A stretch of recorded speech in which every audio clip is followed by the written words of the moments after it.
Bienvenido a Reflexiones, un programa diseñado para pensar.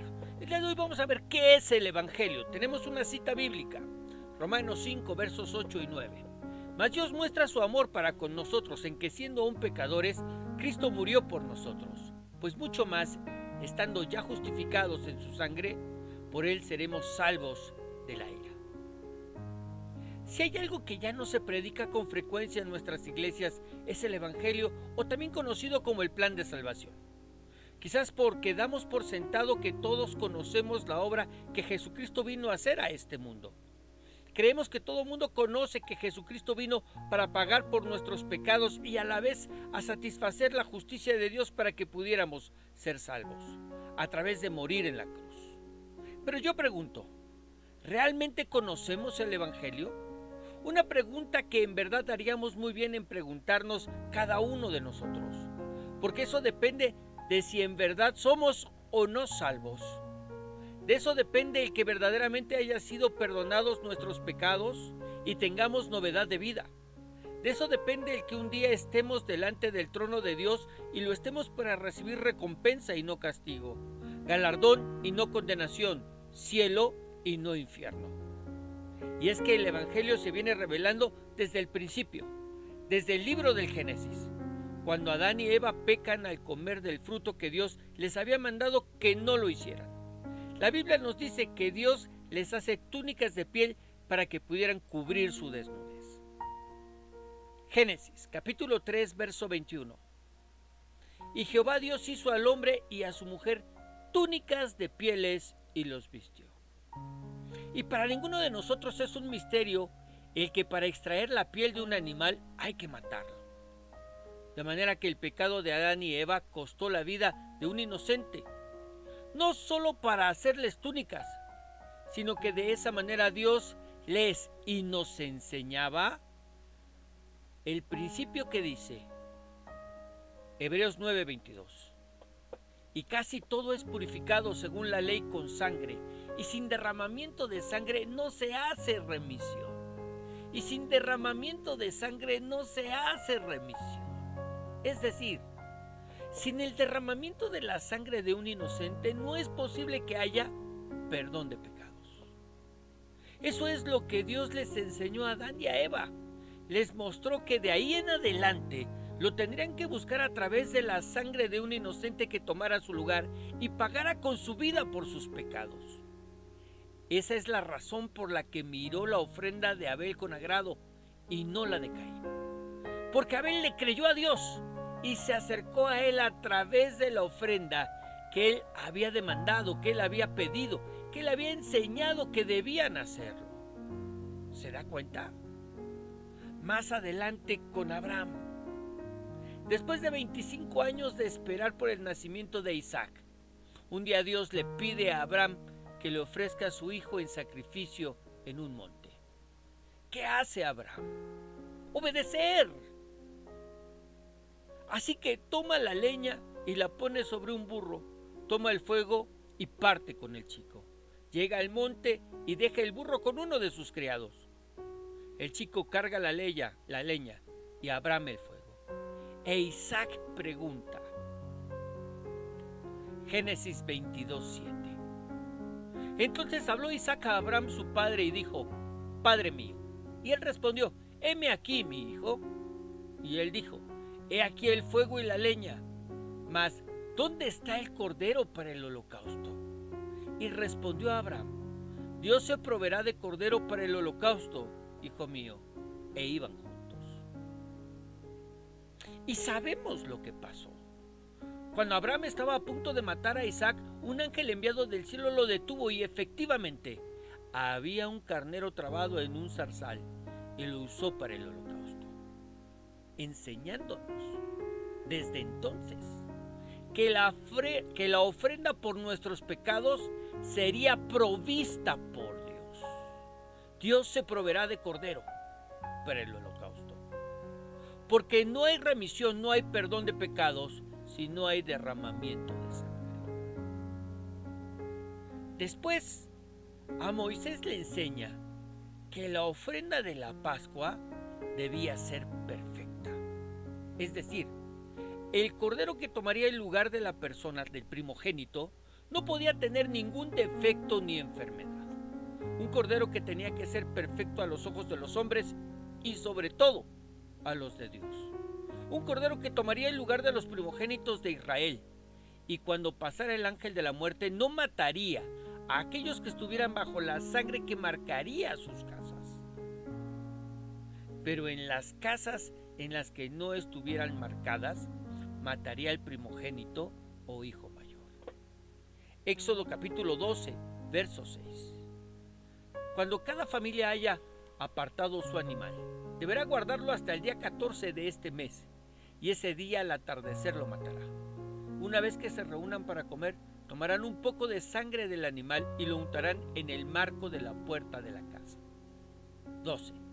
Esa noche recorreré todo Egipto y mataré a todos los hijos mayores de cada familia egipcia, sea hombre o animal. Yo soy el Dios de Israel, y les daré su merecido a los dioses de Egipto. Pero ustedes los israelitas no deben tener miedo. La sangre que van a untar en los marcos de las puertas me servirá de señal. Cuando yo la vea, no les haré ningún daño a sus hijos mayores, sino que pasaré de largo, enseñándonos que la sangre de ese cordero sería una señal de bendición, señal que impediría que la muerte entrara en nuestras casas. Pero aquí surgen algunas preguntas que nos servirán más adelante. La primera de ellas, ¿qué pasaba si mataban el animal pero no marcaban la casa con esa sangre? Bueno, al no haber señal, moriría el hijo mayor, porque esa falta de señal señalaría que no le creyeron a Dios. La segunda, ¿qué pasaba si sí había señal, pero al pasar el ángel de la muerte la persona no estuviera en la casa, el hijo mayor, sino afuera? Pues moriría, porque la señal sobre la casa salvaba a los que estuvieran dentro de la casa comiendo la Pascua, celebrando la Pascua. El estar fuera era estar fuera de la señal y haría que muriera. Ahora, por favor, recordemos estas preguntas porque nos servirán más adelante. Pero nos queda claro, hasta aquí, que Dios nos fue revelando su plan, su evangelio desde el Génesis, y hasta aquí nos ha enseñado, número 1, que no hay perdón de pecado sin derramamiento de sangre, porque la vida del que peca tiene que morir, pero para que no muera, Dios permite que un animal tome en sustitución su lugar.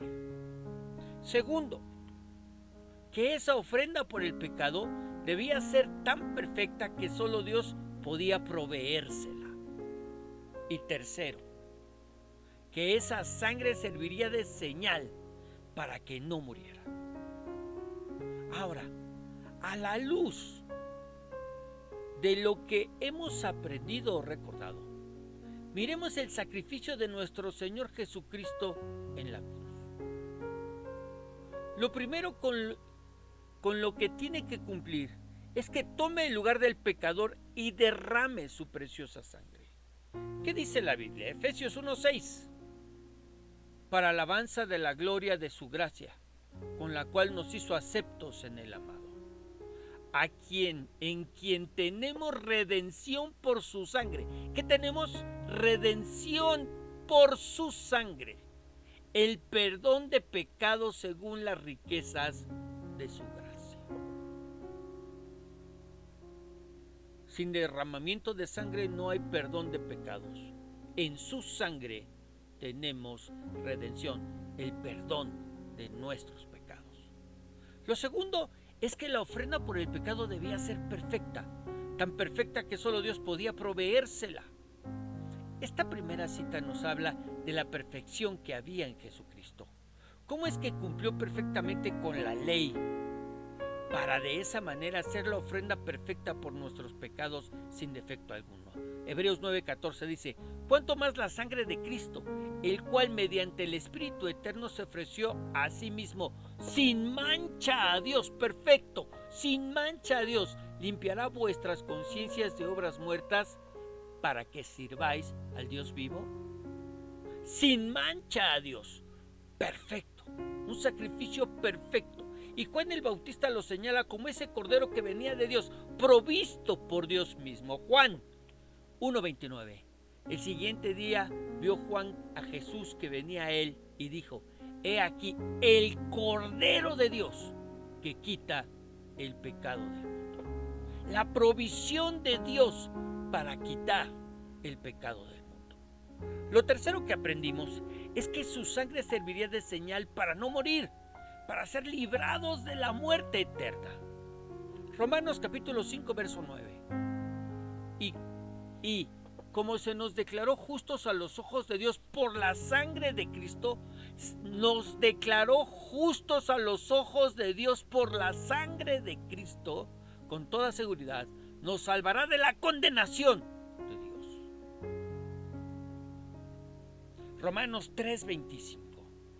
Pues Dios ofreció a Jesús como el sacrificio por el pecado. Ahí está. Las personas son declaradas justas a los ojos de Dios cuando creen que Jesús sacrificó su vida al derramar su sangre, al derramar su vida. Ese sacrificio muestra que Dios actuó con justicia cuando se contuvo y no castigó a los que pecaron en el pasado, porque miraba hacia el futuro y de ese modo los incluiría en lo que llevaría a cabo en el tiempo presente. Dios hizo todo eso para demostrar su justicia, porque Él mismo es justo e imparcial y declara a los pecadores justos a sus ojos cuando ellos creen en Jesús. Así que lo tercero es que su sangre serviría por señal, y gracias a la sangre de Jesucristo que ha sido derramada en la cruz del Calvario, es que tú y yo hemos sido declarados justos delante de su presencia. Ahora, ¿qué hubiera pasado? ¿Qué hubiera sucedido si Dios nos hubiera perdonado? Si aunque hubiera habido alguien que tomara nuestro lugar en la cruz y satisfaciera la justicia de Dios y consiguiera el perdón de nuestros pecados. Es decir, ¿qué hubiera pasado si Dios nos hubiera perdonado sin que Cristo hubiera venido? Sin que Jesús hubiera nacido, sin que Él hubiera sido la perfecta ofrenda por nuestro pecado. ¿Qué hubiera pasado si simplemente Dios un día hubiera dicho: pues los perdono de sus pecados, así como así?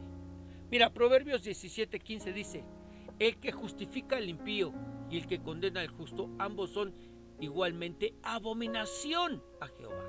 El que justifica al impío es abominación al Señor.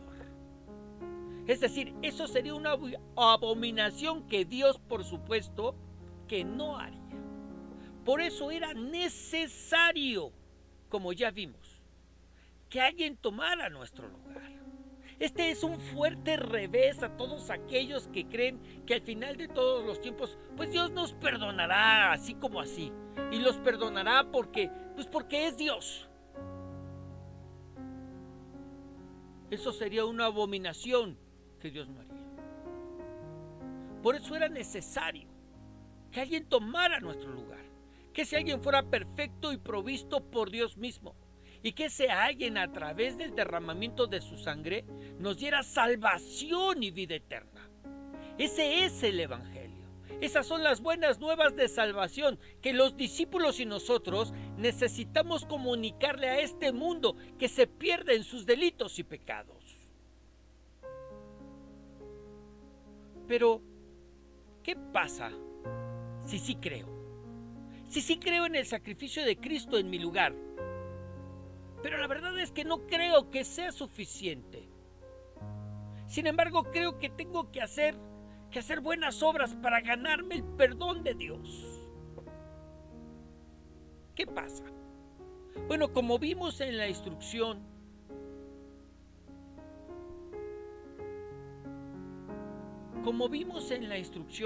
de la Pascua a Moisés, estaríamos haciendo el sacrificio, pero no marcando la casa con sangre.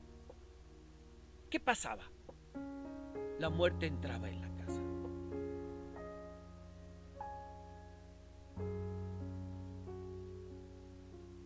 La Biblia dice que si creemos nosotros en el sacrificio de Cristo en la cruz, es decir, si creemos que murió tomando nuestro lugar como pecador, si creemos que era la ofrenda perfecta dada por Dios para nuestro perdón, y si creemos que su sangre tiene poder para perdonar nuestros pecados, somos salvos. Somos salvos. Así que yo necesito creer. Si yo deseo en verdad ser salvo, debo creer en el sacrificio y que ese sacrificio de Cristo en la cruz fue suficiente para perdonar de mis pecados. Y ya no hay nada más por hacer. No por obras, para que nadie se gloríe. Pero ¿qué pasa si yo creo en todo esto? Pero además yo creo que somos salvos nosotros y mi casa. Es decir, si yo le entrego mi vida a Dios, en ese momento yo y mi casa somos salvos. Porque incluso hay un texto que así lo afirma. Hechos 16:30.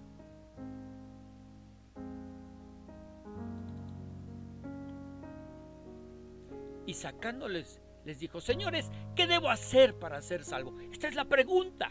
¿Qué debo hacer para ser salvo? Ellos dijeron: cree en el Señor Jesucristo y serás salvo tú y tu casa. Ahora, la pregunta que tenemos que hacernos es: ¿eso quiere decir que con que yo sea salvo, mis hijos y mi cónyuge ya lo son? ¿Que basta con que uno de la familia crea para que todos en casa, todos en esa familia encuentren salvación y vida eterna? Bueno, vamos a regresar a la pregunta de la Pascua. ¿Qué pasaba si la casa estaba marcada, pero las personas fuera de la casa? Tú y tu casa, mientras estén en casa. ¿Qué pasaba si la casa estuviera marcada, pero las personas fuera de la casa? La muerte los alcanzaba porque no estaban bajo la sangre del Cordero. Pues de la misma manera sucede con nuestra salvación. Cuando creemos en el Señor Jesús, nos ponemos bajo su sangre y la muerte eterna no nos puede tocar. Pero aquellos que no están de manera personal y voluntaria bajo ella, no pueden ser salvos. La salvación, querido, la salvación es personal. De manera que si después de lo que hemos aprendido el día de hoy, te das cuenta de que no eres salvo, no estás seguro de tu salvación, te tengo buenas noticias. Aún estás a tiempo de arrepentirte de tus pecados y de entregarle tu vida a Dios. De buscar a Dios mientras puede ser hallado. De voltear y poner tus ojos en la cruz, en el derramamiento de la sangre, en el derramamiento de la vida del mismo Jesucristo para el perdón de tus pecados. Y de esa manera formar parte de la familia de Dios. Pues Juan 1:12 nos dice: mas a todos los que le recibieron, a los que creen en su nombre, les dio potestad de ser hechos hijos de Dios. Así que, con esto en mente, te voy a pedir que ahí en tu lugar inclines tu rostro y cierres tus ojos. Dios Padre, aquí estamos, Señor. Aquí estamos delante de tu presencia, conscientes de nuestra necesidad de ti. Gracias porque el día de hoy a unos nos has recordado y a otros quizás les estás enseñando qué es el Evangelio. Señor, hemos visto con mucha claridad que no es a través ni por medio de nuestras obras, que se necesitaba alguien que tomara nuestro lugar, porque la paga del pecado es muerte, y sin derramamiento de sangre, que es la misma vida, no hay perdón de pecado. Señor, gracias por enviar a tu Hijo a hacer esa ofrenda. Gracias porque Él pagó por mí, tomando mi lugar en la cruz del Calvario, derramando su sangre, su vida por mí, para que yo pueda tener salvación y vida eterna. Claro que recibo ese regalo, el regalo de la cruz. Pero sé además que esto es vida por vida. Sí, Él derramó su vida para que yo te entregue la mía. Dios, en el nombre de Jesús, que podamos vivir una vida de entrega, de comunión, todos los días. En el nombre de Jesús te lo pedimos. Amén. Y amén.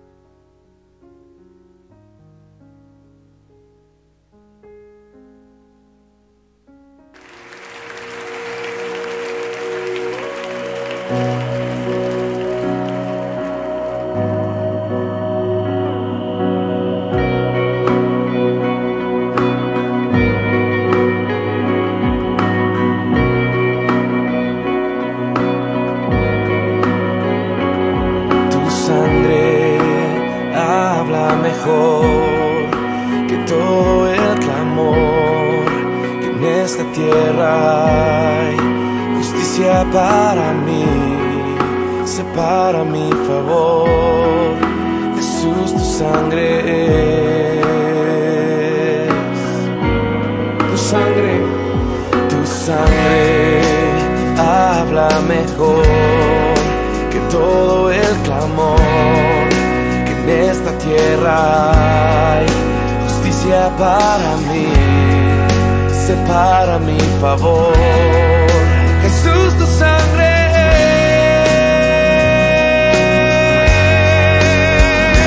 es que nos puede perdonar, que nos puede completar.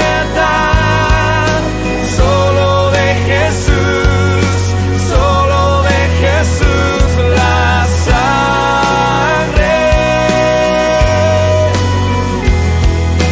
que te da otro corazón y te hace amigo de Dios. Solo de Jesús, solo de Jesús la sangre.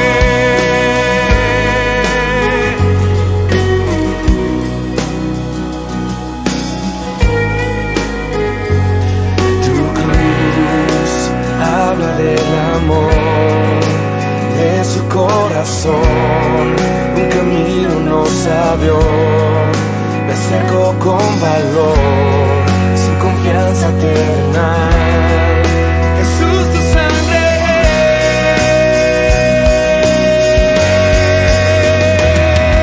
es que nos puede perdonar, que nos puede completar. Solo de Jesús la sangre.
Solo de Jesús, solo de Jesús, la salvación.